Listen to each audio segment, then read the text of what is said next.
Pues como ya vieron, estamos con el maestro Diego Rusarín aquí en este espacio y pues un gusto, maestro Diego Rusarín. Encantado. ¿Cómo estás? Gracias por la invitación, muy bien. No, al contrario, déjame comentarlo al aire. Bueno, en la grabación. Yo cuando lo contacto por Twitter, pero yo dije es cuenta falsa. No puede ser que me haya contestado pues, una personalidad de este tamaño en estos momentos tan rápido. No, y eso demuestra pues una coherencia, y te lo tengo que decir, una coherencia filosófica, una coherencia de tu pensamiento y lo que expresas en tus videos. Te agradezco. No le contesto a todo el mundo, soy sincero, pero cuando vi un poquito y vi que se trataba de los intereses de la clase trabajadora, dije, pues ahí sí jalo, eso sí estoy dispuesto a platicar. Y empezando, la clase trabajadora, la conciencia de clase, en medio de una era digital, ¿crees que todavía sirven los sindicatos? ¿Crees que hay necesidad de que la clase trabajadora se organice ante un modelo neoliberal y capitalista como el que vivimos? A ver, ¿por dónde lo empezamos a desglosar? Yo creo que, ya esto viene sucediendo históricamente desde hace muchísimo tiempo, pero lo tradicional es vincularlo como a la época de Margaret Thatcher, ¿no? El surgimiento del neoliberalismo inglés y demás. Con Margaret Thatcher y la famosa frase, no existe la sociedad, solo existen los individuos y sus familias, empieza la pulverización de la fibra social, ¿no? Y obviamente conviene la sociedad pulverizada porque el sujeto pulverizado es más susceptible a la lógica del capital. El sujeto pulverizado es más susceptible a la lógica de la competencia.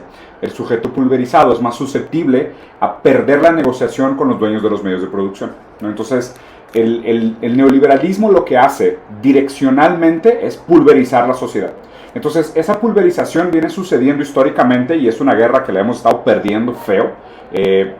Primero se rompe la identidad de una comunidad global, después sobra un poco la idea de nación, poco a poco se va rompiendo la idea de nación, sobra la idea de familia y hoy en día incluso la idea de familia está bajo ataque, ¿no? Entonces prácticamente individuos soberanos, dueños de su cuerpo, una separación metafísica entre el sujeto y su masa corporal, o sea, su cuerpo, yo soy dueño de mi cuerpo, y se crea este sujeto abstracto del liberalismo, que de nuevo queda sumamente susceptible a las intenciones del capital, ¿no? Porque pues, el capital lo que hace es que es interesante porque el capital, su lógica en grandes rasgos es moral o intenta ser moral, porque se aplica sobre todo en las colonias para tratar de hacer que los autóctonas huevones se vuelvan más productivos. Entonces la lógica de la competencia hace que, oye, pues es que estás tú contra tu vecino, tú contra tu hermano, tú contra tu papá, tú contra tu familia, tú contra tu trabajador, tu vecino, tu colega, todos están contra todos, compitiendo contra puestos de trabajo, contra promociones, contra mejores sueldos, contra reconocimiento, ¿no? Entonces esa lógica acaba siendo un tipo de moral, porque lo que hace es transformar el indio huevón en trabajador, pero lo hace a través de una lógica, una competencia brutal, y para eso necesita individuos sumamente fragmentados. Entonces, a tu pregunta original, todo lo que logremos nosotros construir de regreso hacia la fibra comunitaria nos da mejor mancuerna de negociación, ¿no? ¿Por qué? Porque la clase trabajadora es mayoría, por mucho. ¿Okay? Y cuando decimos clase trabajadora es importante que la gente piense que realmente cuando hablamos de clases, hablamos en relación con la propiedad de los medios de producción. El mito de clase baja, clase media alta, los aspiracionistas y demás, eso no existe. Eso es un cuento que se inventa en el liberalismo para crear un lumpenproletariat, que es el proletariado que está alienado también de la conciencia de clase y siente que por tener algunos conforts, pues tengo celular, tengo carro, entonces no soy proletario, no pertenezco a la clase trabajadora, ¿no? Y obviamente pues ese sentimiento de a través del consumo puedo acceder a algunos beneficios de la vida, lo que no se dan cuenta es que eso también los hace más susceptibles, ¿no? Porque los mete a la carrera de ratón y los aliena de las otras personas. Entonces yo creo que todo aquello que logremos para reconstruir la fibra comunitaria, la solidaridad entre clase, la conciencia de que nosotros somos muchos, somos más, porque somos trabajadores, y lo que nos separa, fundamentalmente lo que separa las clases es, hay gente que puede dejar de trabajar y continuar viviendo con lujos, y hay gente que si deja de trabajar se le acaba el dinero en un mes, y hay gente que si deja de trabajar no come hoy en la noche, y hay gente que aún trabajando no come hoy en la noche. Toda esa gente que depende de la venta de su fuerza de trabajo para sobrevivir, es proletariado. No importa que ganes $1 millón al año o 70,000 pesos al año, eres proletario. O sea, ¿por qué? Porque necesitas trabajar para sobrevivir. En el momento que dejas de trabajar ya no generas absolutamente nada. Los dueños de los medios de producción se pueden dar el lujo de vivir de rentas, de vivir de la plusvalía generada por los trabajadores que les generan valor, de vivir de sus plantas, de sus fábricas, de sus terrenos, de sus minas, de sus propiedades, de sus contratos, de sus inversiones, de capital pasivo. Entonces, realmente la única división de clase que existe es los dueños de los medios de producción y los que no son dueños de los medios de producción. Entonces, claro, los sindicatos históricamente juegan un papel muy importante y si quieres lo podemos adentrar un poco más, que creo que hay mucho que hacer en el área. Que son importantes en el sentido de representan los intereses de la clase trabajadora, ¿no? Porque una de las cosas que la gente pierde de vista, y es fundamental que recuerden, es que cuando tú te sientas a negociar con una persona de capital humano, ¿no? O de RH, y te sientas a negociar sueldo, o beneficios, o condiciones, tú crees que estás negociando uno a uno, pero no, tú estás negociando solo contra una maquinaria que tiene un ejército de abogados, tiene un mecanismo de resistencia contra los requisitos y llevas todas las de perder. Tú desde que entraste a esa mesa de negociación y te sentaste, llevas todas las de perder, porque la persona que está enfrente de ti está preparada y solidarizada con una clase que no es la suya además, para ganarte y extraer la mayor cantidad de plusvalía de tu fuerza de trabajo y pagarte lo menos posible para aumentar el margen de balance, de ganancia del capitalista. Entonces, obviamente, lo que nosotros tenemos que pensar es que nosotros, como solidaridad proletaria, tenemos una mejor fuerza de negociación. Mientras más somos, mientras más entendemos cuánto ganan los demás, qué tipo de beneficios tienen, qué tipo de beneficios están peleando, qué tipo de cosas están exigiendo, mejor yo puedo sumarme a ese esfuerzo y ahora sí, nuestra mancuerna de negociación es más fuerte por el volumen de trabajadores que están exigiendo mejoras. Ahí es algo bien interesante porque se da este fenómeno de que la organización de los trabajadores se da para generar mejores condiciones a través de la negociación colectiva. Sí. Sin embargo, en esta etapa, ahorita mencionaste algo bien interesante, a partir de Margaret Thatcher, Ronald Reagan, aquí en México llega Miguel de la Madrid en el 82, Sí. y al Estado lo minimizan. Sí. O sea, parece que la misión del neoliberalismo es privatizar el Estado. Fíjate, qué raro, porque hay mucha gente que defendería eso y yo creo que esa es la lectura de Hayek, ¿no? De Hayek, von Mises, es la lectura narcocapitalista, de decir, tendemos hacia el minarquismo, hacia un Estado disminuido a sus menores intervenciones para permitir que la lógica del mercado ejerza su propia ética o su visión de progreso y así se vaya ajustando el mundo, ¿no? El Estado solo interviene, solo interfiere y solo es detrimental, ¿no? Y el Estado pues, acaba siendo necesario porque el Estado es el que se encarga de los títulos de propiedad, el cumplimiento de los contratos y la ejerción de la violencia en caso de que los contratos no se cumplan. Entonces, claro, aún los minarquistas y aún los anarcocapitalistas necesitan del Estado y lo saben. Yo te la cambiaría así. Realmente lo que es el neoliberalismo en práctica es no la desaparición del Estado y la reducción o la privatización del Estado. No. El neoliberalismo es la instrumentalización del aparato del Estado para la proliferación de los fines del capital. Una gerencia. No solo gerencia, haz de cuenta que es como un mecanismo que gestiona el poder económico y transforma el poder económico en poder político. Es un mecanismo más. ¿Sabes? O sea, ¿por qué? Sí. Porque hoy, ¿cómo funciona el proceso, la democracia burguesa? ¿Cómo funciona? Pues tú tienes un partido, el partido necesita fondos, obviamente los fondos que reciben del Estado o de la Federación no son suficientes para fondear las campañas que hacen, y eso es evidente para cualquier persona que tenga medio centímetro de frente. O sea, las campañas gastan muchísimo más de lo que se les asigna como presupuesto, entonces el dinero viene de algún lugar. El dinero viene de aquellas personas que fondean las campañas. Todos los políticos están endeudados. Todos. Entonces, ¿qué pasa con la deuda del político? En el momento que llega en el poder tiene una deuda política, no con sus votantes, con sus patrocinadores. Entonces, realmente lo que sucede en práctica, y esto es real, o sea, ¿por qué Estados Unidos no tiene corrupción? Porque el lobby es legal. Sí. O sea, Estados Unidos es un país que no tiene corrupción porque el lobby está completamente legalizado. Es normal que una empresa farmacéutica tenga una persona sentada al lado de cada senador con un presupuesto para pagarle y financiar los intereses de la industria que está representando. Entonces, por ejemplo, la industria cárnica, y estos son casos reales que me tocaron trabajar en Brasil, cuando estaba trabajando en la ley de regulación de la comida de calle en Brasil, pues yo me sentaba a negociar y había alguien de JBS, de Friboi, de las grandes empresas cárnicas brasileñas que son un monstruo, sí, y decían de que, oye, lo que pasa es que la vida en aquel de la carne de res es 6 meses, pero realmente podría ser 7. Y nos cuesta $100 millones al año la merma de esa carne que pasa por un mes. Y decían, bueno, pues con 10% de tu ganancia yo te financio el cambio de ley. y se compraba el cambio de ley. Entonces, realmente en práctica, el neoliberalismo es eso. En práctica, el neoliberalismo es la instrumentalización del aparato democrático para perpetuar y proliferar los fines del capital. Entonces, lo que pasa en práctica es que nosotros pensamos, no, es que la democracia es representativa y a través de los procesos de voto nosotros ejercemos nuestro derecho como sujetos políticos, lo cual no es verdad. Porque el político te hace las promesas y tienen grandes asesores de mercadotecnia y de campaña para lograr el discurso populista y convencer a la gente que vote por ellos, pero en el momento en el que llegan al poder, su verdadera deuda es la financiera. No es la política. Entonces, ¿realmente a quién le deben? Pues a la persona que le va a financiar el siguiente ciclo electoral y al que ya le deben el ciclo electoral que lo puso en esa silla. Entonces, la democracia burguesa está condenada a fracasar y el modelo liberal es realmente eso en práctica. ¿Por qué? Por el neoliberalismo, la instrumentalización del Estado para la proliferación de los fines del capital. O sea, entonces, por ejemplo, vemos guerras como el tema de Ucrania y Rusia, que es un negociazo brutal. Pues ¿no? Negociazo. Pues la de Afganistán fueron 10 años en donde los que más ganaron fueron las grandes empresas de armas. Y también los farmacéuticos, los farmacéuticos, y las constructoras después, porque Estados Unidos es muy bueno, te bombardea, te deja todo destrozado, claro. Y luego va y te hace pedir préstamos al FMI para reconstruir el país que ellos mismos destruyeron. Y luego todavía viene Hollywood y hacen películas sobre cómo sufren los francotiradores por haber disparado a niños en la cabeza en Siria, o sea, cómo quedan traumados en Walmart. Digo, estuvo mal la risa, pero es verdad, porque es toda una industria complementaria. Ahora, lo que pasa es que eso es una de las cosas que la gente se equivoca a hacer una lectura del capital. El capital no es el dinero, el capital no es el mercado, el capital es un sistema. Y esto hay que entenderlo desde la lógica del sistema, o sea, desde la filosofía del sistema. El capital es un sistema autopoético. O sea, el capital es un sistema cuya meta es su perpetuación. O sea, y esto es lo interesante, por ejemplo, de hacer una lectura clara y materialista de la relación entre bases materiales y superestructura ideológica. O sea, cuando nosotros vemos las ideas que describen, realmente nada más son que sintomáticas a una serie de condiciones materiales que buscan perpetuarse. Entonces, si el capital es casi como si fuera un sistema que tiene un fin.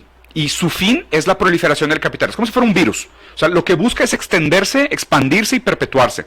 Y la gente actúa a su lógica. Pero por eso es extraño, o sea, tenemos que ser nosotros muy, muy raros en nuestra crítica, porque la crítica tiene que ser hacia el capital como sistema, claro. No hacia los sujetos que ejercen la lógica del capital. Porque el sujeto se constituye en la lógica material del capital, pero el sujeto no es autónomo.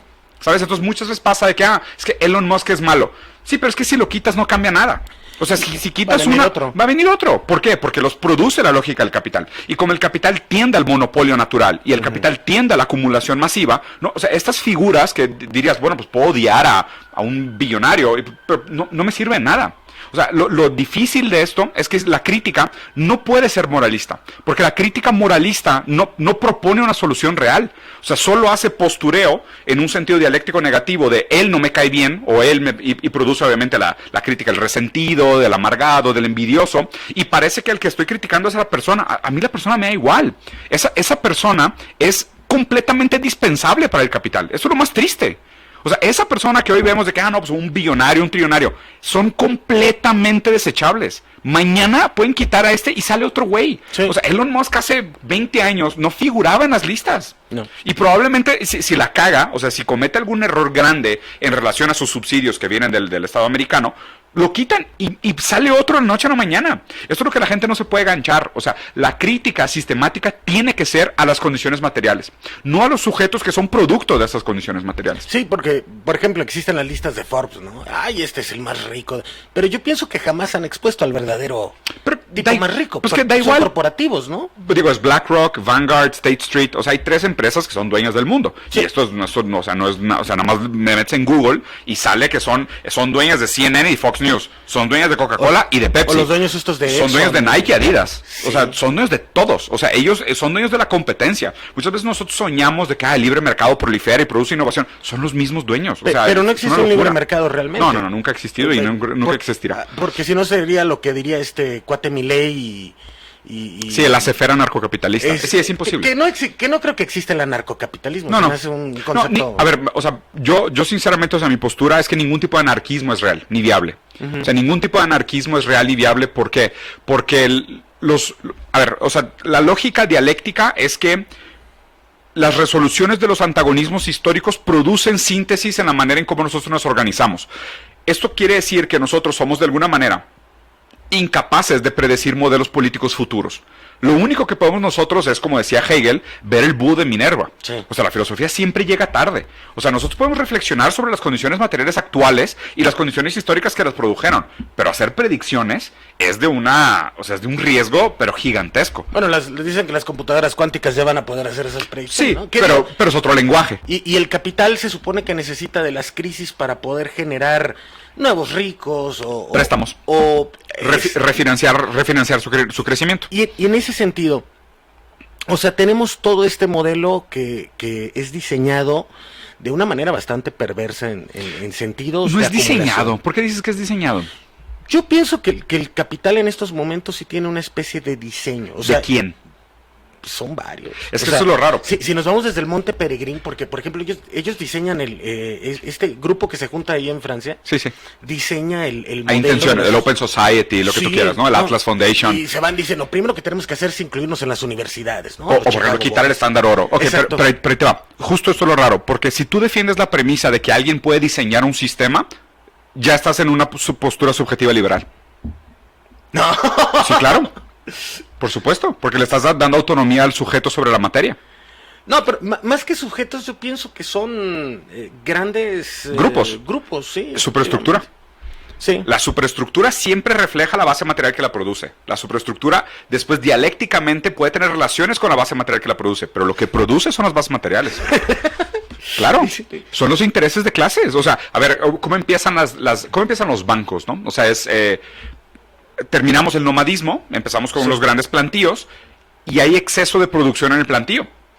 Hay una clase que dice, oye, pues yo me encargo de cuidar el exceso de producción del plantío y a cambio de cuidar el exceso de producción del plantío cobro un porcentaje de lo acumulado. Entonces, oye, plantamos 100 hectáreas, sobraron 10 hectáreas, yo me quedo con uno por cuidar 10. Y ahí surge la noción de banco. ¿Sabes? Pero es una condición, o sea, el exceso de producción es lo que produce después las relaciones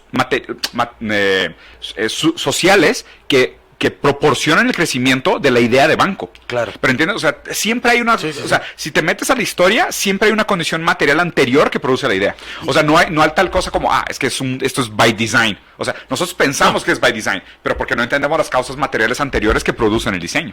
No, y en ese sentido se genera, y para entrar en esa materia, o sea, tenemos este materialismo, porque a partir de la materia ya se generan todo La superestructura ideológica. Efectivamente. Ajá. Pero los trabajadores se organizan, o los grandes movimientos del siglo XX se dan a partir de movimientos sociales de trabajadoras y trabajadores. Y en este sentido, entramos entonces en que no todos los trabajadores pensaban, no, sí, me aventé el capital de Marx. No, entonces, por supuesto que no. Sino que eso sería idealista también. Exacto. Y el idealismo no se puede aplicar muchas veces a las condiciones de la realidad que enfrenta. No, es mucho más oye, güey, van 3 meses seguidos que llego a final de mes y no me alcanza. Exacto. Eso es lo que produce la conciencia de clase. O sea, la conciencia de clase es decir, cabrón, ¿cómo llevo tantos años trabajando, ganando lo mismo? Soy más productivo que nunca, mi jefe cada vez vive mejor y yo sigo ganando lo mismo. O sea, eso es conciencia de clase. Exacto. Y en ese aspecto, tenemos que se generan las organizaciones de trabajadores, que se generan movimientos sociales, que transformaron, sobre todo en América Latina, muchas condiciones. Sí. Pero... Y están resurgiendo, ¿eh? Esa era la pregunta, porque por ejemplo yo veo que en Estados Unidos se está dando la Generation U. Sí. Y trabajadores de Amazon ahora de las montadoras. Exacto. Y ahorita están en huelga los trabajadores de General Motors. Sí, de las automakers. ¿Cómo es posible que en el país más capitalista, en el país donde la democracia rige las vidas de la sociedad, los trabajadores estén inconformes con sus buenos y grandes salarios, ¿no? Y con el sueño americano, ¿no? Digo, notes el sarcasmo, ¿no? Sí, claro. El sueño americano, todos pero pobres, el sueño americano con nomás fentanilo. lo tienen al dormir, ¿no? Sí, pues hay que estar dormidos para creerlo, ¿no? La idea es esta. Justo lo que está pasando en Estados Unidos es que aquí es interesante porque casi reivindica algunas teorías de los aceleracionistas franceses de los 70s, ¿no? Había mucha gente que decía, mira, la lectura de Marx, pues, se sostiene.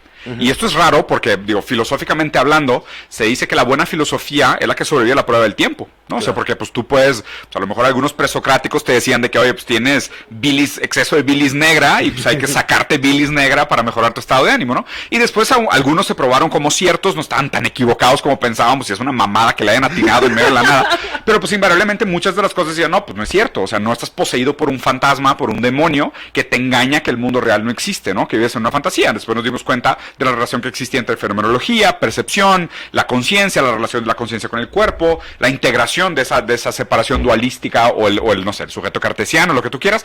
Pero Marx fue uno que sobrevivió muy bien y con gran integridad a la prueba del tiempo. Y sigue estando sumamente vigente y cuyas predicciones siguen siendo sumamente vigentes y cuya descripción de los antagonismos que produce el capitalismo siguen siendo vigentes. Entonces, eso es lo que explica por qué Estados Unidos está en el momento que está.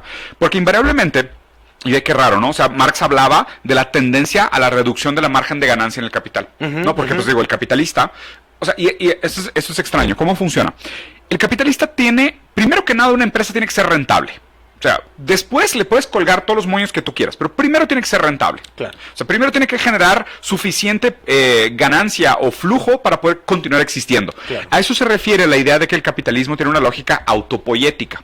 ¿Okay? ¿Por qué? Porque es la de autopreservación o de autoconservación o automultiplicación. Autopoética es una cosa que fundó un pensador chileno, Maturata, si no me equivoco, muy brillante, hablando de biología, y después ese término como metáfora, como concepto, se abstrae y se empieza a usar en filosofía. Y es un término muy interesante que se usa en la lógica de sistemas. Entonces, aquí lo raro es que como el capitalismo tiene esta lógica autopoética, si quieren arreglamos la cámara. No, sigue. Se volteó, ¿no? Sí, no, pero no te preocupes. Ahorita Sí. ya. No, es que... Se volteó para allá. Sí, güey. Ahí está. ¿Estamos? Ahí está, ya quedó. Sí, no hay pedo. Sí, no. Sí, ahorita repito, no te preocupes. Autopoética. Sí, entonces la importancia de que todas las empresas tienen primero que nada la prioridad de la generación de ganancia, ¿no? La generación de plusvalía. Entonces, todo lo que viene después de que si la empresa es ética, si es responsable con el medio ambiente, que si trata bien a los trabajadores, que si hace división de dividendos, todo eso es pajita. Entonces, pajita es tipo brillitos arriba de un gran pedazo de caca, la Es neta. el capitalismo woke, ¿no? Exacto, que es el capitalismo consciente, capitalismo woke, capitalismo sustentable, capitalismo de, ¿sabes? Desaceleración, o sea, no sé, con reducción de velocidad. Pónganle el moño que quieran, no sirve, no funciona. Sí. ¿Por qué? Porque las empresas, primero que nada, tienen que generar plusvalía. O sea, las empresas tienen que generar capital. Y esto es extraño, principalmente ahorita, como estamos viviendo en una etapa sumamente financiera del capital, las empresas compiten por financiamiento. Entonces, el capital es ciego en un sentido humano, o sea, sigue su propia lógica matemática, en donde, por ejemplo, existe 100 billones de dólares flotando en manos de potenciales capitalistas que están dispuestos a invertir. Y cada empresa es un potencial candidato a la inversión. ¿Qué es lo que ve el capitalista? Retorno a inversión. Todo lo demás me vale un pepino, güey. O sea, la neta les vale un pepino. Sí. O sea, es de que, qué bonito que regresas y qué bonito que salves 2 delfines al año, qué bonito que saques a la o que les des pizza los viernes. Qué chido, neta, qué buen pedo. Pero si tu rentabilidad es más baja que la de al lado, me voy con la de al lado. Claro. O sea, si la de al lado me da 1% más de rentabilidad que tú, todos tus moños y pericos me valen madre. Sí. Entonces, a la larga, lo complicado es esto. ¿Por qué esto, de alguna manera, refuerza el eterno antagonismo que es el que se tiene que resolver en la lucha de clases? Porque eventualmente, el capitalista está buscando estirar su ganancia, aumentar su rentabilidad, competir por el capital para que el capital sea invertido en su empresa. ¿Y qué es lo que tiene que hacer para eso? Aumentar su productividad, aumentar su precio de venta o reducir sus costos. Sí. Y ahí es donde entra el trabajador. ¿Por qué? Porque el trabajador es la primera cosa que el capitalista dice, oye, pues 30% de mi costo fijo son los sueldos. Entonces, si logro bajar eso, pues es 1% más que me sobra a mí. Es 1% más que tengo para presumir al potencial inversionista para que me capitalice en una segunda, tercera ronda de inversión o en una planta nueva en otro país al cual quiero hacer una expansión. Claro. Entonces, eso pone al capitalista y al proletario en un eterno conflicto que es irresoluble. Porque el capitalista siempre va a tratar de estirar la liga para su lado y el trabajador siempre va a estirar la liga para el suyo. Pero también es raro, y aquí es donde entran los aceleracionistas, que decían que el capitalismo en sí como sistema es su sueño es autodestruirse. ¿Por qué? Porque el capitalista lo que quiere es pagar lo menos posible de sueldo y vender lo más caro posible su producto. ¿Okay? Claro. Pero luego, sacas tu producto caro. ¿Y quién lo compra? No hay dinero para comprarlo. No hay dinero para comprarlo. Que fue lo que pasó aquí mucho, y en América Latina. Fíjate, esta es una historia del sindicalista de Ford, de la industria automotriz en Estados Unidos, hablando personalmente con Henry Ford. Están caminando por la planta de Ford, cuando estaban todavía haciendo el modelo T, y está el líder sindicalista hablando con Henry Ford. Esta es una historia muy famosa en el ámbito, y se dice que Henry Ford le dice, oye, pues ve la primera máquina que carga motores y pone los motores de los Ford T dentro de las máquinas, ¿no? Y le pega así el sindicalista en la espalda y dice, oye, ¿cómo le vas a hacer para cobrarle una cuota sindical al robot, ¿no? Y el sindicalista dice, pues la neta no sé, pero tú cómo vas a hacer para que el robot te compre un carro.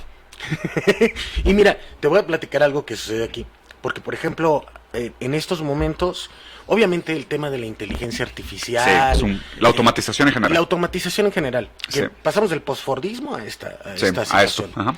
que todavía realmente no sabemos, y te ¿A lo dónde digo va? desde el punto de vista hacia dónde va y qué quieren con ello, porque había unos jóvenes escritores y filósofos canadienses, Nick Sirnesek, creo No, que ni es idea. buenísimo, que te lo recomiendo mucho, El futuro del trabajo. Ok. Y ellos decían, ok, nos van a automatizar el trabajo, entonces denos una pensión universal Uy, fija. ingreso universal básico. Exactamente. Verga. Pero resulta que ellos quisieron revivir el aceleracionismo y quisieron hacer toda una teoría alrededor de esto. Y sale otro personaje que a lo mejor es hasta lo conoces, Bifo, Franco Berardi. Sí, claro, sí. Y habla del alma del trabajo y dice, no, espérate, es que primero vamos a dignificar, porque si tú dejas a la sociedad sin trabajo, Sí, los matas. nos va a cargar la chingada. Sí. Así de sencillo. Entonces, Hablemos de alienación, entonces. exactamente. Y entonces, por ejemplo, aquí en Teléfonos de México, es una empresa de tecnología, vendes internet, y te dicen, vamos a renovar procesos y todo este rollo. Pero como trabajadores, 28,000 trabajadores activos, oye, pero hay cosas que yo hago que quieres automatizar. Claro. Sin embargo, vemos un ejemplo de mis compañeros del ESME, ¿no? No sé si has oído del Sindicato Mexicano de Electricistas. En su momento, en el 2000, los desaparece el gobierno de Calderón, ya con fines políticos, pero hubo una bronca también. Se negaron a la modernización de los procesos de trabajo. Ya. ¿Cómo enfrentas como clase trabajadora Sí. El progreso. el progreso? Porque es inevitable, o sea, tienes que alienarte. Sí y no.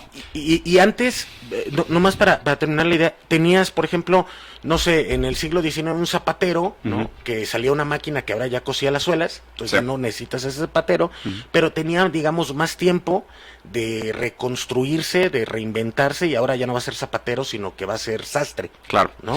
Ahí Hoy te va. no. El tema de la reinserción laboral. Ahorita lo tocamos. Ahí te va. El primer problema que me gustaría resaltar del comentario es ¿cuál es el fin? ¿Cuál es la meta del progreso del capital? ¿A qué tipo de sociedad apunta? Acumulación. Exacto, a nada más. Nada más. Es ¿no? que ese es el problema. Entonces, el progreso no es un fin en sí mismo.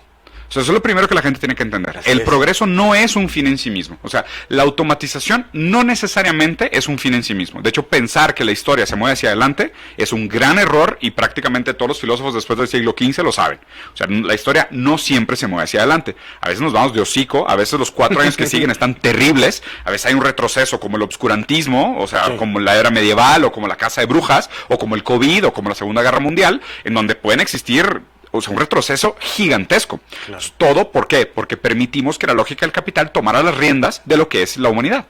Entonces, claramente la Tercera Guerra Mundial nos podría regresar a la edad de piedra por la búsqueda de la proliferación de la rentabilidad de las empresas de armas. Lo que decía Einstein, ¿no? Claro, La tercera guerra va a ser con palos y piedras. La cuarta. La cuarta, perdón. Sí, porque la tercera, Sí, es nos, lo que la nos tercera haría nos va a regresar a la pedazos. edad de piedra. Entonces lo primero que hay que resaltar es importante es esto. El progreso no es un fin en sí mismo, y el capital no tiene un modelo de sociedad deseado. El capital no sabe lo que quiere más que capital. Esto es súper importante que la gente lo O entienda. no le importa. No puede, es que no se puede comprometer con un fin. ¿Por qué? Porque cualquier fin con el que se comprometa pondría en tela de juicio la proliferación del capital como un fin en sí mismo. Entonces es antagónico, no puede. El capital lo único que defiende es la proliferación del capital, y punto. O sea, cualquier cosa que vayamos... Por eso el capital nunca va a resolver el problema del cambio climático, no va a resolver los problemas de desigualdad, no va a resolver los problemas de grupos subalternos, no va a resolver el problema del capacismo. O sea, no va a resolver ninguno de estos problemas. ¿Por qué? Porque no puede. O sea, porque nunca van a ser prioridad, nunca van a ser más importantes que la rentabilidad. Es incompatible con su propio modelo. ¿Okay? Pero bueno, el segundo punto, la automatización. Entonces, claro, lo que pasa es que la gente cree que la automatización se hace por un tema de progreso, cuando no es cierto. La automatización se hace por un tema de productividad. O sea, la automatización es fruto de la búsqueda de la productividad. Sí. La automatización se hace no para mejorar la calidad de vida de la gente, ni para calidad la vida del trabajador. Es para la rentabilidad de la empresa. Y después los marqueteros se encargan de disfrazar esa productividad de un beneficio para el consumidor. Entonces, de que, oye, ahora entregamos pizza con drones. Ah, no mames, el futuro está aquí. Puedes pedir dildos por Amazon y te llegan directo a la ventana de tu cuarto. Dude, o sea, ¿quién te pidió eso? ¿Sabes? Como que, güey, dejaste a cuánta gente desempleada, colapsaste el poder adquisitivo de la base de la pirámide, eliminaste un mecanismo de reciclaje de valor agregado por hacer un comercial distópico. ¿Sabes? Entonces, esto es lo que la gente tiene que entender, que la mayoría de las veces, aquellos avances que se nos venden como progreso, nada más son que productividad disfrazada de tecnoutopía. Ese es el problema central. O sea, vamos a un mundo feliz, ¿no? De Aldous Huxley. Podría ser, o sea, yo creo que ahí hay muchos matices, o sea, yo soy muy en contra de usar las distopias y las utopias como brújulas, aunque sí sirvan como argumentos para matizar y ver hacia dónde vamos. Yo creo, por ejemplo, que el tema del resurgimiento de los sindicatos en Estados Unidos es prueba de que ni siquiera el mundo feliz tenía razón, porque si te fijas, el mundo feliz realmente la gente estaba drogada todo el tiempo. Sí. Entonces era los narcóticos o la farmacéutica, como que dopaba a la gente para no sentir el profundo dolor de la alienación. Y eso era suficiente para tener una vida tolerable, profundamente alienada. Pero Estados Unidos es prueba de que el mundo feliz no es viable. Porque aunque la gente esté drogada y esté fármacodependiente en todos los ámbitos de su vida, aún así hay revueltas. ¿Por qué? Porque no hay un nivel existente hasta el momento, ¿no? No vaya a ser que el Neuralink sea el cambio, no vaya a ser que el Neuralink podría ser el que rompiera esa regla, pero hasta el momento no hay manera de ocultar el dolor existencial que produce la alienación del trabajo. A ver, ahí es algo interesante, Diego, porque entramos en esta distopia, pero que se inserta en una realidad en este momento. Y entonces tenemos que hay un resurgimiento de los sindicatos en Estados Unidos, ya fue mucho el pie en el cuello a la banda. O sea, esa es la realidad, porque ellos vieron por ellos, ¿no? Claro. Pusieron a un presidente, Donald Trump, que era un showman, realmente, que dice, hoy voy a invadir, y parece como si dijera el Tin Marín de doping, güey, aquí, cabrón. Sí. Que nunca lo hizo, sino fueron simples amagos para aumentar sus dividendos como país rentable. Sí. Pero entonces tenemos que hay gente que aunque cuente con todas sus capacidades, no está dentro, digamos que no está dentro del sistema, ¿no? Como si esta mesa y Toño que está allá, pues él no entra en este sistema porque no es apto para los intereses de ciertas entidades productivas, ¿no? ¿Ya? Tenemos ese problema. Pero además tenemos, y te lo comento, por ejemplo, mis dos hijos son autistas. ¿Qué vamos a hacer? Porque había unos datos, ¿no? En Estados Unidos, que para el 2005, el 50% de los nacimientos se prevén con autismo. Con algo dentro del espectro. TDAH, etcétera. Pero en este sentido, o sea, estamos hablando que Estados Unidos sacó métricas. Sí, ahorita es 1 cada 34. Pero no sabemos en América Latina, o sea, no hay nadie que se encargue. Lo que pasa es que también el estudio es nuevo, o sea, el propio espectro de autismo es reciente. ¿Y cómo nos vamos a integrar como sociedad? Mira, ahí hay una problemática muy grande. De hecho, o sea, hay muchos límites para el capital. Se supone que hay como 5 límites bien marcados, ¿no? Medio ambiente. Bueno, David Harvey decía que eran 17, ¿no? Sí, y después sí dice que los bajó a 5, que están como que relativamente más fácil. Y uno de ellos es el tema de los capacismos. O sea, el capacismo como espectro amplio de la lógica de que el único ser humano que vale es el ser humano que produce. O más bien, no solo eso, sino el valor de un ser humano en la sociedad se mide solo por su capacidad productiva directa en el mercado. Sí. Entonces, ahí está el error, que creo que... Y esto es una de las críticas que se hace a Marx también, porque Marx era hasta cierto punto capacista. O sea, una de las frases fundamentales de Marx es a cada quien según su necesidad y de cada quien según su necesidad, ¿no? Que entonces, también es un argumento con eso, ay, eres de izquierda y traes iPhone, Que bueno, eso sí, que eso es otra cosa, ¿no? Pero pues digo, o sea, Marx se podría decir que tiene algunos aspectos capacistas y más bien me parece que hoy los sistemas éticos más avanzados como ética de la virtud o ética del cuidado, ¿no? Que son los modelos postdeontológicos y posutilitarios, ¿no? Que son como los modelos más recientes que se habla de la ética, que habla de que realmente todo ser humano tiene una función social, ¿no? Que es esta frase que he dicho 1000 veces que me encanta, que es aquellos que se dejan cuidar dotan de sentido a sus cuidadores, sí. ¿no? Que es, o sea, uno, y la verdad es mi hijo grande también, digo, está dentro del espectro autista, pero la verdad es que autismo no es diagnóstico, o sea, autismo es descripción de comportamiento, pero no es causa, o sea, mi hijo, por ejemplo, tiene una mutación mitocondrial, ¿no? Y la mutación mitocondrial le produce una serie de síntomas que lo ponen dentro del espectro autista. Pero entonces, por ejemplo, mi hijo nunca va a poder trabajar, me queda claro, no habla, o sea, tiene 11 años y tiene un lenguaje de 100 palabras a lo mucho, o sea, no es verbal, no se puede comunicar, ¿no? O sea, se iría con un extraño que le ofreciera un dulce sin pensarlo, o sea, no es un niño que esté apto para competir, para ir a una universidad, sacar un título, o sea, no funcionaría, ¿no? Entonces, ¿qué pasa con nuestros hijos? O sea, ¿qué pasa con todos estos niños, no? Ellos nos dan sentido a nosotros. Sí. De hecho, o sea, yo empecé a leer a Marx porque yo estaba muy preocupado con el futuro de mi hijo. Yo empecé a hacer radio por él. Entonces era como que, oye, güey, pues tipo, la sociedad en la que vivo no tiene un lugar para él. Entonces, claro que ellos tienen función social. O sea, ellos, o sea, es claro que son funcionales, claro que producen. Sí. Son capacidad productiva, pero eso habla también de lo mucho que no somos individuos y de lo mucho que somos interdependientes.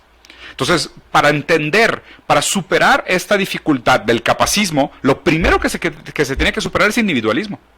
Porque cuando superas el individualismo ya te das cuenta que pues es que solo nadie hace nada. O sea, deja tú, de que, no, pues es que mi niño es, no sé, discapacitado, ¿no? Que es esa palabra terrible. O mi niño es inválido. Espérate, tú hasta los 3 años fuiste inválido y después de los 80 lo vas a volver a hacer. Y si te rompes mañana el cuello, también vas a ser inválido. Entonces, realmente la idea que tenemos nosotros de lo que es o no un ser humano capaz o autónomo es sumamente metafísica, ¿no? De hecho, a ver, tampoco tú hiciste tu propia camisa, o tú te preparas tus tacos en las mañanas, ¿no? O tú construiste tu carro. Pues claro que no. O sea, todo lo que hacemos está construido por otro trabajador o por otra trabajadora.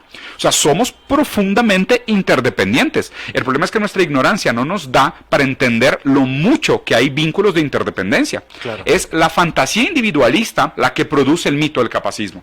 Porque en el momento que nosotros tumbamos el mito del individualismo, nos damos cuenta que todos somos interdependientes. Todos de todos. Y no solo entre nuestra especie, sino interespecie y con el medio ambiente.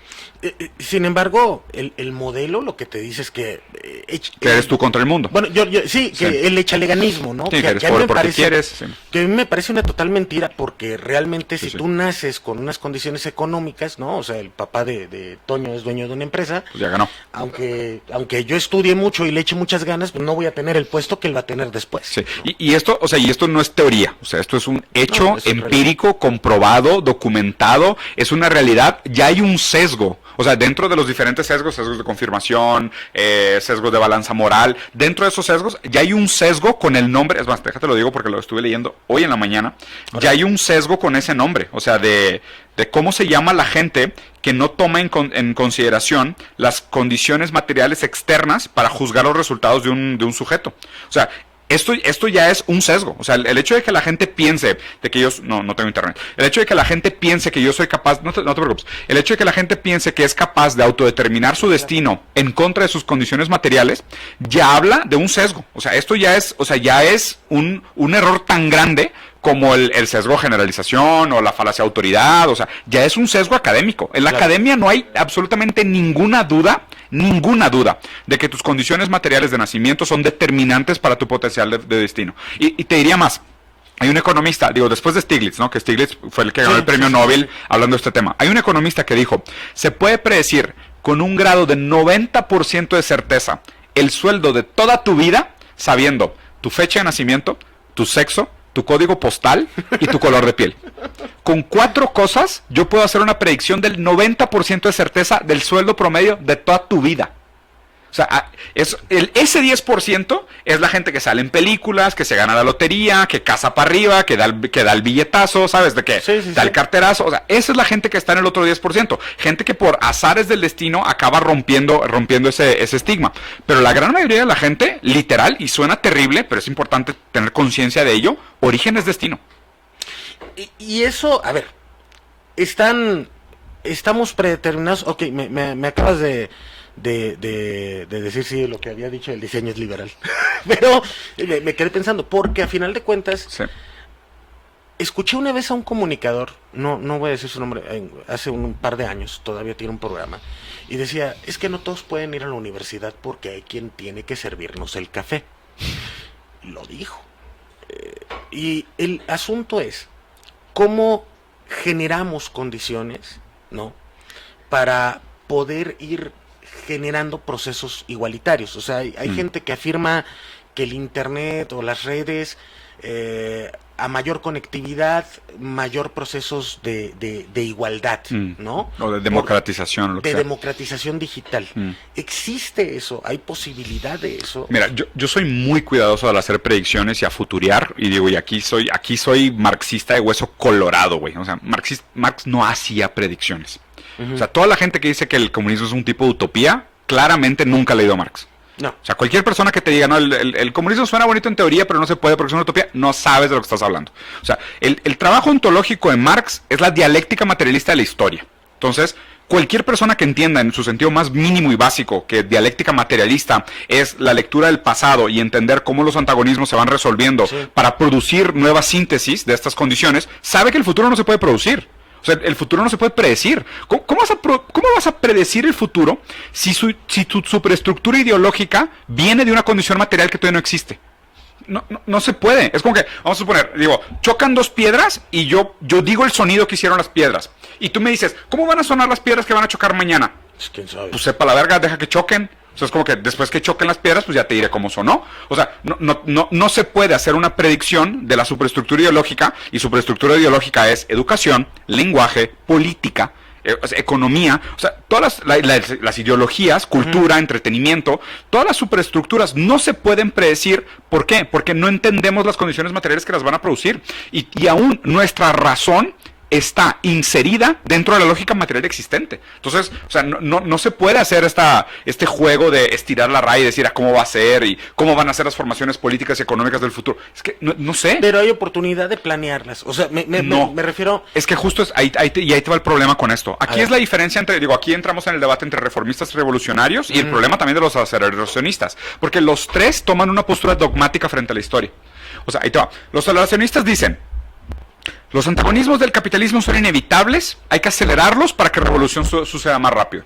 ¿Ok? Entonces, el aceleracionista peca de pensar que su efecto en el mundo va a acelerar y va a producir los resultados que ellos buscan, ¿no? O sea, es imposible. Y a ver, claro, porque pues digo, a lo mejor dices, güey, no mames, le metimos el pie acelerador, producimos más contradicciones, chingados, producimos el tecnofeudalismo, puta madre. Ahora los robots nos... esa madre y eso es un problema, entonces cuidado con los aceleracionistas. Sí. Y los revolucionarios también pueden pecar de decir, ahora es cuando. Ahora las condiciones son las correctas, ¿no? Y digo, a ver, y aquí muchos leninistas me van a hacer pipí en la cabeza, y está bien, no pasa nada, tienen derecho a tener su pensamiento. Los leninistas van a decir, no, es que sí hay maneras de medir si las condiciones son las adecuadas para tratar de hacer la revolución. Y es como que, ay, güey, y no estás pecando, aunque sea un poquito de teleológico, o sea, no estás siendo tantito dogmático en decir, yo sé cuándo son las condiciones necesarias y adecuadas para hacer la revolución, y dices, joder, güey, yo no quiero tomar esa decisión. O sea, ser yo el que diga, camaradas, ahora es cuando hay que levantarnos en arma. Ay, güey, y si te equivocaste y no era y a lo mejor te estaban usando para hacer una contrarrevolución o una revolución de colores, claro. La neta, yo te lo juro que me temblaría la mano de levantar el brazo y decir, ahora es cuando. Espera, falta el tercero. A ver. Y el tercero son los reformistas. Los reformistas son los que dicen, no, es que hay que pelear por condiciones mejores. ¿Y cómo sabes que peleando por condiciones mejores no estás desacelerando el antagonismo que va a producir la revolución?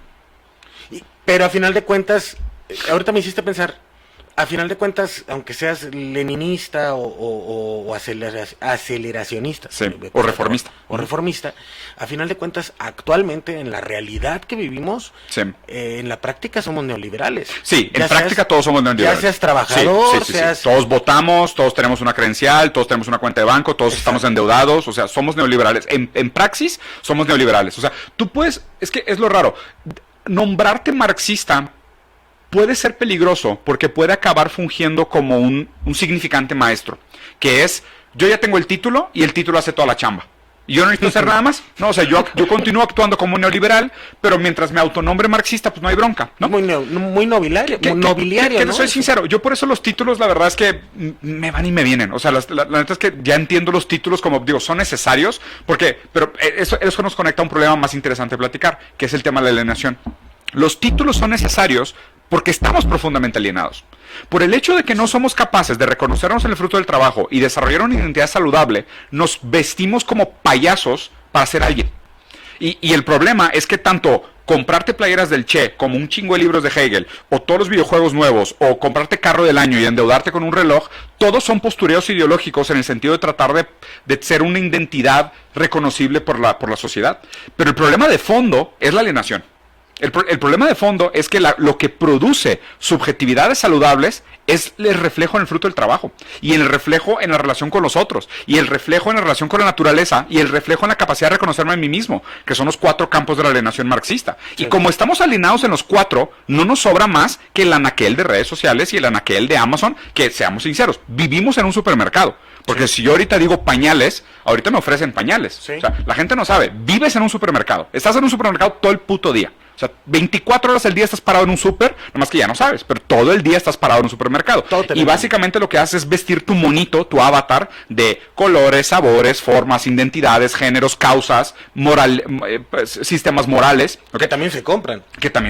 Que es de que hoy soy sustentable y mañana soy a favor de la vaquita marina. Y es de que cabrón. O sea, pero el problema de fondo es la alienación. Y ahí entramos en un proceso bien curioso, porque hablas de que hay gente que invierte cantidades espantosas en decir, es que es mi propio estilo, ¿no? Sí, claro, soy corredor, entonces todo lo que hago tiene que ver con maratones. Exactamente, sí. ¿No? Y el runner y todo este rollo, o lo que sea, güey, o el marxista también, que hay muchos. También, sí, no, y que te compras tu identidad a través de una playera, como lo mencionabas. Ahora, en este sentido, esa búsqueda de individualidad... Identidad. De identidad lo que pasa es que, o sea, individualidad, ¿no? Porque la identidad se constituye a través del reflejo con el otro. La identidad no es individual. Eso está muy bueno. Claro, porque pensar que identidad es individualidad también es liberal. Sí, que ahí también se forma lo que decían de las tribus urbanas, ¿no? Ese es el tema. Bueno, es yo soy en contra del otro. Así es. Yo soy la negación del otro, cuando realmente no. Yo soy el reflejo de mí en el otro. A mí me dio risa, por ejemplo, un tema que aquí en Insurgentes una vez se armó una bronca entre emos. Emos y punks, ¿no? Sí. Pero decías, viejo, pues, bueno, en fin. Están más cerca de lo que creen. En ese sentido, eso es un reflejo del capital. Sí, de la alienación producida por el capital. Sí. Y entonces crean masas que van a comprar este o este otro producto. Sí. Ahí te va. Pero, ¿cómo generar, o sea, cómo entender más bien la diferencia entre la masa consumista y la comunidad que intenta generar una situación de defensa de derechos, pero de comunidad? Yo estoy sincero, me parece que el matiz no es suficiente para justificar la diferencia. Yo te diría que la neta en práctica somos todos lo mismo. O sea, no me es suficiente el postureo y la lectura para decir soy muy diferente a una persona que hace gastos desmedidos o, ¿sabes?, tira sus popotes a la basura, o una persona que recicla todo lo que hace. La neta, en práctica, o sea, porque eso de nuevo es pensar de manera individual. Sí. O sea, eso es pensar en la sociedad como un grupo de átomos en donde cada átomo tiene autonomía sobre los otros átomos. Entonces, eso es contraintuitivo al pensamiento comunista, de comunidad, sí, ¿no? Sí. Donde pues realmente lo que importa es la comuna, o sea, es el grupo, es la sociedad, es todos, ¿no? Y todos más allá de la especie, o sea, es todos en un sentido casi espinosista amplio de la palabra. O sea, lo que importa realmente es que para nosotros es imposible considerar todas las variables que están involucradas en los resultados que se producen en nuestra realidad observable. Pero nos es desconfortante considerar eso. Ahí entramos al dilema del erizo también, como lo decías en un video, ¿no? Al de acercarnos demasiado a los otros. No, pero la complicación está más en decir, como yo necesito explicar mi realidad, me conformo con explicar aquello que pueda entender. Pero pues eso, al Chile la realidad no nos debe esa explicación. O sea, la realidad no nos debe esa simplicidad. O sea, esa simplicidad es algo que nos da un poquito de paz y un poquito de tranquilidad. Decir, no, pues yo aquí haciendo lo mío, ¿sabes? Yo estoy tranquilo y yo estoy haciendo mi parte y yo pues mi granito de arena, ¿no? Y estas frases bien comunes. Al Chile a la realidad le vale madre tu granito de arena. O sea, es terrible, pero es verdad. Claro, también es cierto que la suma de todos los granitos de arena es lo que produce los resultados. Pero es que los granitos de arena también son cuántos leones están respirando en este momento, y a cuántas abejas han pisado ahorita, y cuántos popots hay en el océano, y cuántas veces alguien hizo pipí en el océano del Mar del Sur y subió la temperatura. O sea, güey, son tantas variables, pero o sea, sería tan complejo hacer un cálculo determinista para decir realmente cuáles son los efectos que producen los resultados observables, que no nos cabe en la cabeza. Entonces nosotros nos creamos una fantasía para poder seguir existiendo, justificar nuestras acciones y decir, no, yo soy anticapitalista porque no tengo iPhone. Felicidades, al capitalismo le vale madre, le vale madre. A fin de cuentas, ¿quieres estar conectado? Necesitas un Huawei que también es... Aparte ve lo estúpido que es el comentario de decir, si tienes celular no puede ser comunista, o si tienes celular... No, pero es que ve lo estúpido que es. ¿Sabes por qué? Porque la lógica liberal es la lógica del mercado. O sea, es la única manera que tiene el individuo de afectar el mundo, según la lógica liberal, es con sus decisiones en el mercado. Compro lo que me gusta y no me compro lo que estoy en contra. Entonces, como la gente está tan lavada del cerebro y cree que esto es el problema del liberalismo. El capitalismo, de alguna forma, se vende a sí mismo verosímil como si fuera ontología. Sí. Porque el capitalismo explica el mundo entero. Explica cómo se comporta la gente, la naturaleza humana, explica la psicología, la gente habla de relaciones interpersonales como si fueran tablas de Excel. Sí. O sea, el capitalismo explica el mundo entero. Entonces, como el capitalismo explica el mundo entero, la gente dice, la única forma que tengo de oponerme al capitalismo es ejercer una no compra. Verga, güey. O sea, tienes la lógica del capital tan metida en el cerebro que aún tu lógica de oposición es capitalista. Sí. ¿Sabes? Y es como que, no tiene nada que ver. O sea, los celulares los hacen los trabajadores.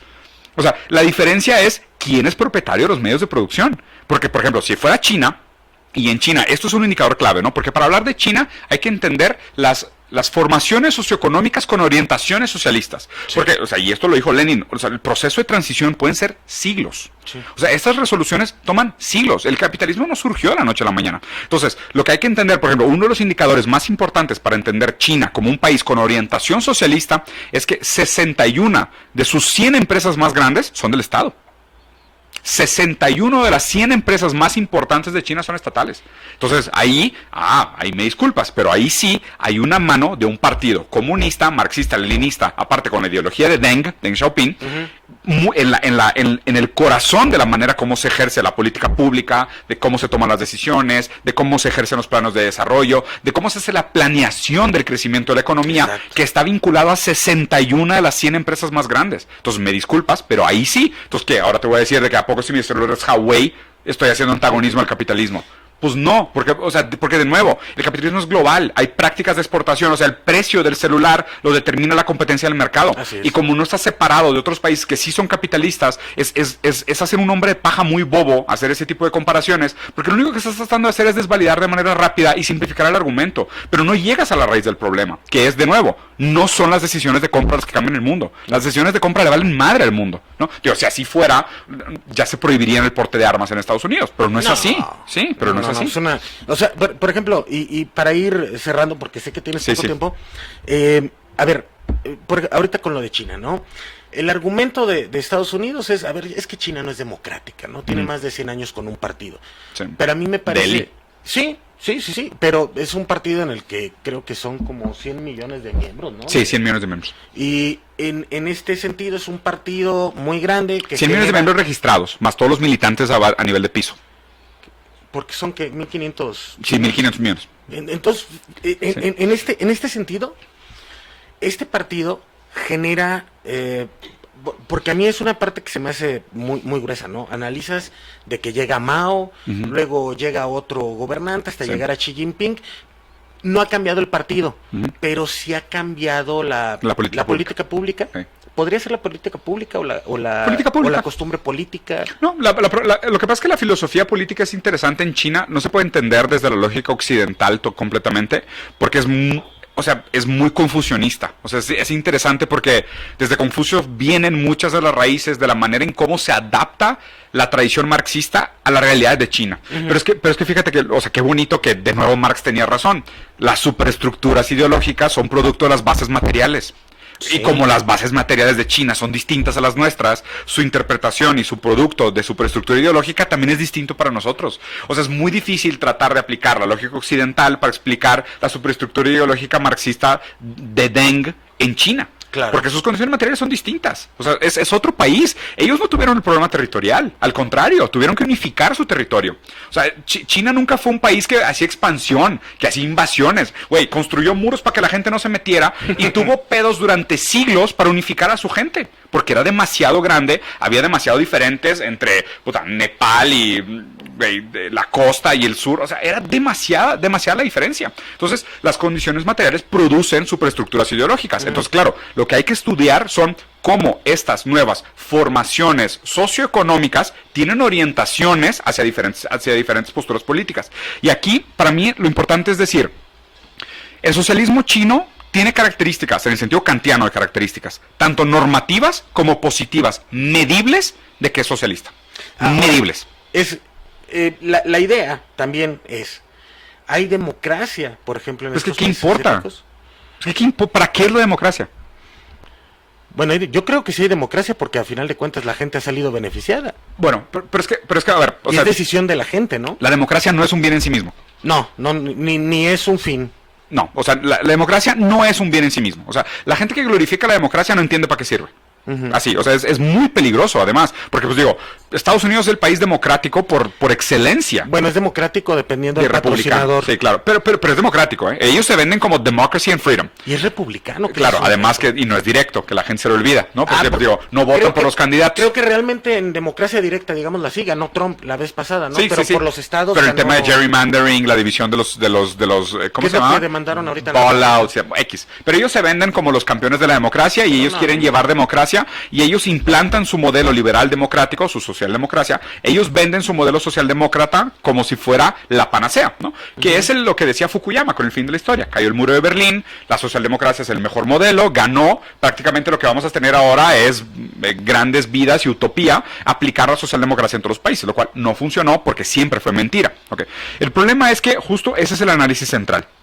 En Estados Unidos realmente la democracia es como la lucha libre. O sea, entran los rudos, entran los técnicos, la gente grita, hace pedos, llora porque los suyos son los rudos, y llora, y es un show. Y al final está todo escrito, está todo planeado. ¿Y quién gana? La WWE.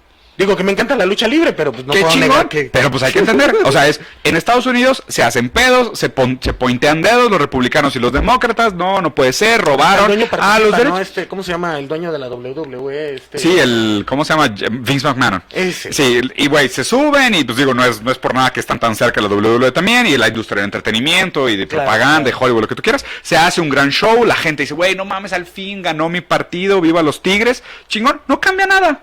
O sea, no le suben 1% el impuesto a los billonarios. O sea, no son capaces. Entonces, justo lo que hay que pensar es de que, a ver, en China está el mismo partido hace 100 años, pero la política pública ha cambiado radicalmente y cambia radicalmente año con año. China sacó 900 millones de personas de la pobreza, construyó miles de kilómetros de trenes de alta velocidad que ahorita están compitiendo con la velocidad de los aviones. ¿Okay?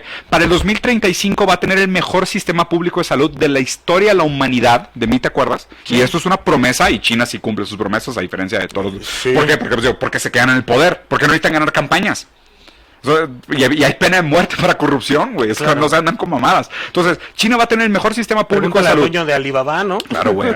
Sí, que ahorita está salvando delfines en Japón. El vato lo destrozaron y me da mucho gusto. Pero me da mucho gusto. También abusó mucho de sus trabajadores. Sí. Y a ver, entonces, el tema es que en China, entonces, no ha cambiado el partido, pero las condiciones materiales de los trabajadores y de la población china han cambiado radicalmente los últimos, ni te digo 100 años, 40 años. Radicalmente. China venía de una expectativa de vida de 53 años para la muerte. Sí. Y ahorita está más alta que Estados Unidos, güey. Está por arriba de los 75, sí, ¿no? Entonces es monstruosa la calidad, el cambio en la condición material de la gente.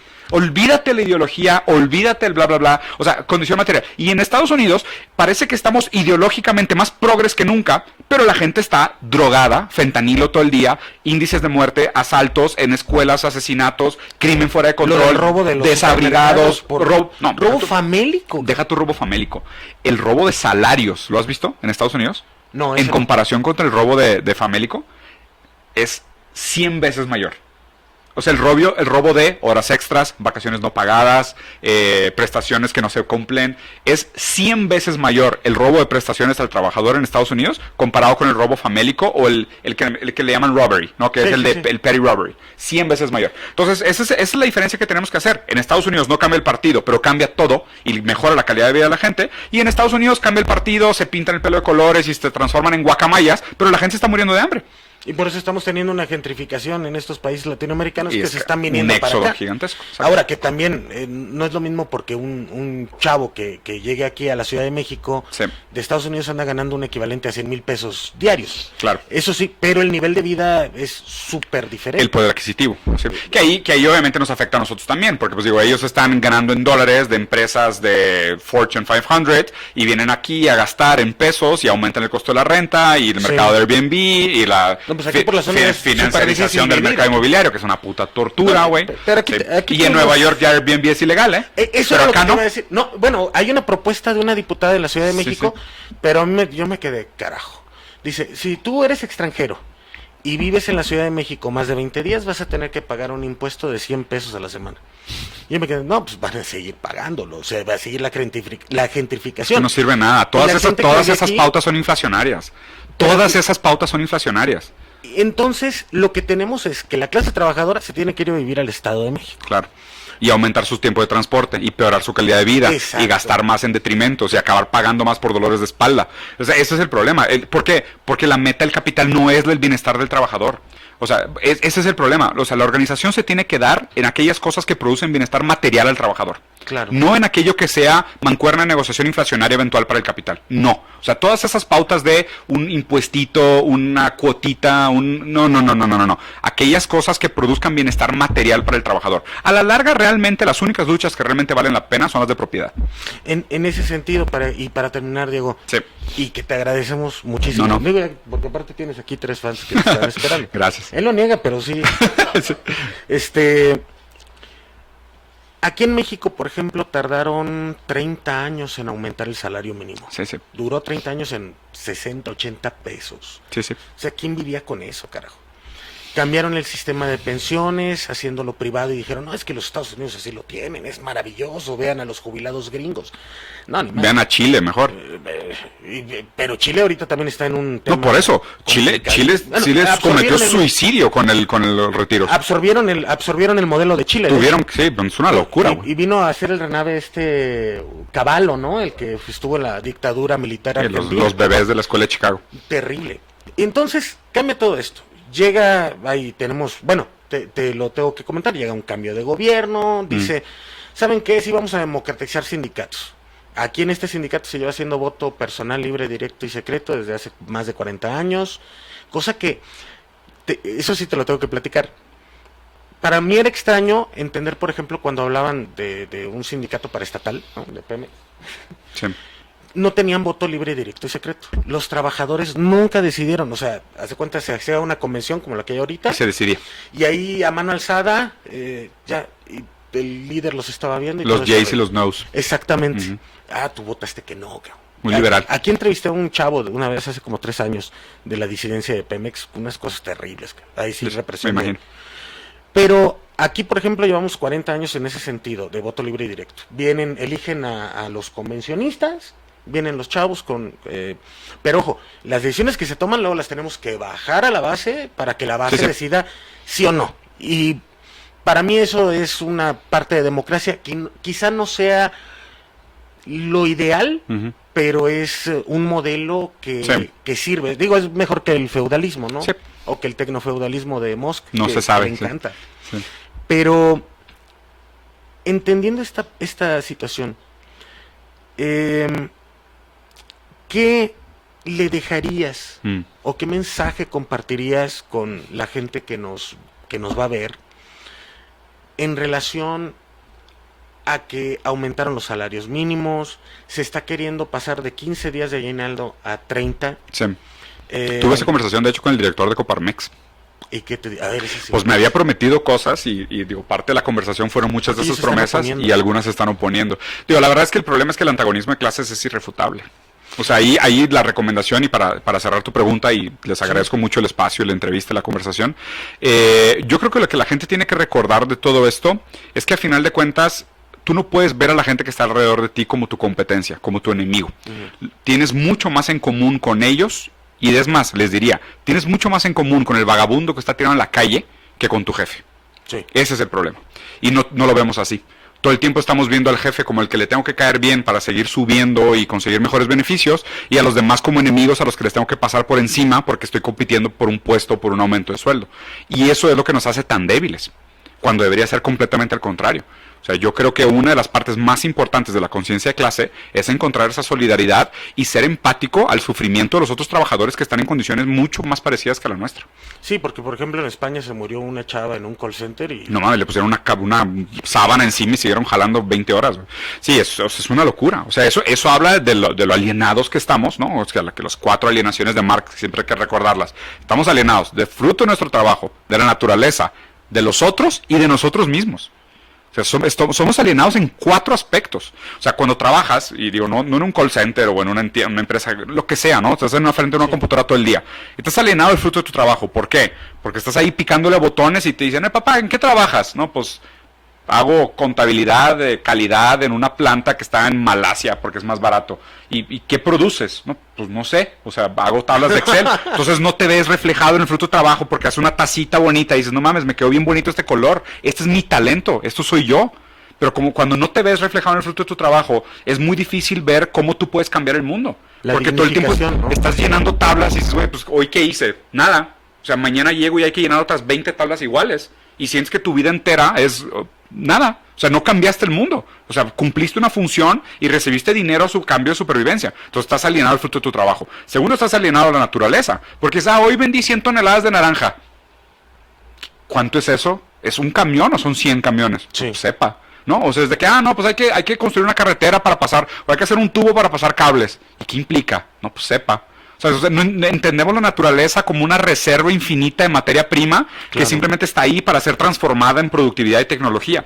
Luego, tercero, estás alienado de los otros, porque es como que, pues yo no te conozco como persona, yo te conozco por el trabajo que tú haces. Él es Juan, el de calidad, ella es María, la recepcionista, él es doña Juana, la de limpieza, él es Pepe, mi jefe, ¿sabes? Entonces, pues no sabemos quiénes son en un sentido capitalista, o sea, sabemos quiénes son por las funciones que ejercen, pero no entendemos quiénes son como personas. Y lo peor de todo, por último, es que estás alienado de ti mismo, porque tú, al no ser capaz de verte reflejado en el fruto de tu trabajo, no sabes de lo que eres capaz.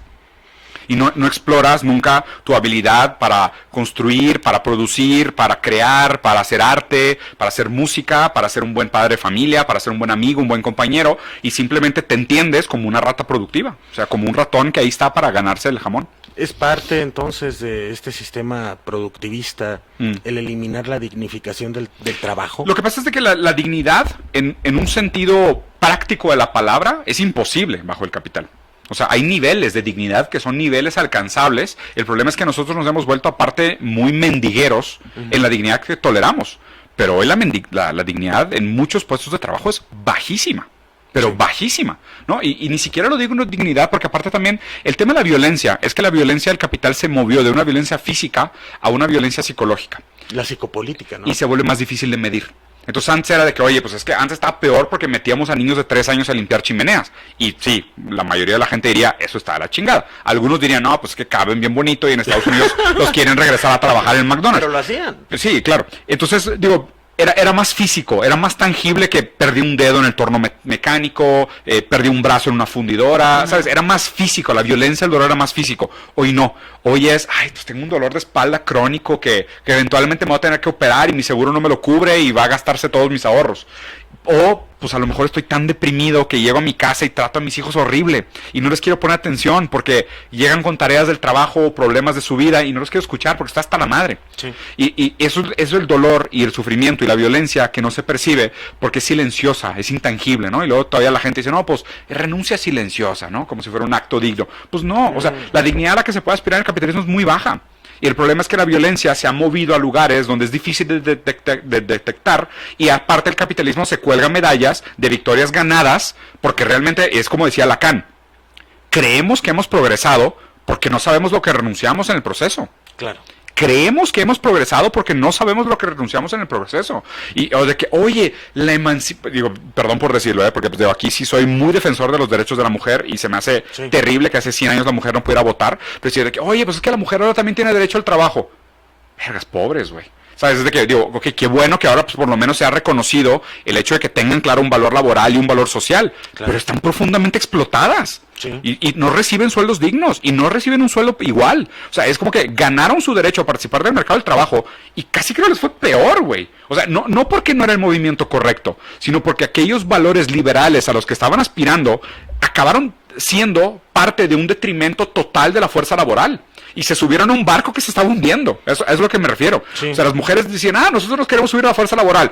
Dude, le está yendo cada vez peor a los trabajadores. ¿Seguro te quieres subir a este barco? Bueno, pues se subieron y qué chingón que ganaron esa pelea. Pero el peor es que ahora todos los trabajadores en general, hombres y mujeres mal pagadas, les está yendo terrible. Bueno, aquí se transformó este sindicato por la lucha de las mujeres. Qué bueno. Porque las mujeres han ganado muchas luchas fundamentales de la historia trabajadora. Este sindicato existe por las operadoras. O sea, nomás rapidísimo. Hace cuenta que ellas eran las que más maltrataban. Claro. Era el. Claro. No te estoy hablando de hace mucho tiempo, hace como 40 años. Sí, sí. No las dejaban ir al baño, las tenían paradas a las operadoras. Y de pronto se organizan y dicen: no, ni madre, aquí ya no. Pues igual lo que nos hace falta es que más mujeres sean proletarias conscientes de clase, güey. A lo mejor de ahí viene el cambio. Ojalá y nos ayude porque no hemos podido. Mi querido Diego, qué gusto. Muchísimas gracias. Encantado. Y ojalá no sea la última vez. Te agradezco mucho, muy amable. Al contrario. A todos un saludo. Mil gracias. Muy bien, corte pues.